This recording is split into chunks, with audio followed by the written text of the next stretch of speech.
ń ṣàlàyé ohun yìí náà. So inshallah, so nísìn á wá lọ síbi àwa tí a lọ̀rọ̀ tá à ń sọ̀rọ̀ gangan. So ti yé sìn, ó máa ń ṣẹlẹ̀ nínú èdè náà ni. Èmi tí ń bá mú ẹ, so èmi tá a sọ yẹn la fẹ́ fi represent ká máa dárúkọ ara wa. Nínú èdè Lárúbáwá wọ́n máa ń sọ pé ana, ana, èmi tí mò ń sọ̀rọ̀. Ṣé wá rí ana yìí, ọkùnrin lè lò ó, obìnrin lè lò ó.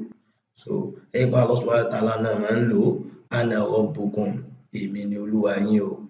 So níbí báyìí náà bákan náà, tí a bá pé méjì tí a ṣiṣẹ́ àbí tá a fẹ́ report ọ̀rọ̀, tá a fẹ́ sọ̀rọ̀ nípa ara wa, bóyá a pé méjì ni àbí a dẹ̀ ju méjì lọ, èdè Lárúbáwá máa sọ pé nahnu, nahnu, so nahnu, so òun ni wọ́n máa ń lò fún. Ó lè jẹ́ èèyàn kan ni ó sọ̀rọ̀, ṣùgbọ́n nígbà tó jẹ́ pé kì í ṣe òun nìkan ni ó ṣe iṣẹ́ yẹn, tó dẹ̀ fẹ́ ṣàlàyé nǹkan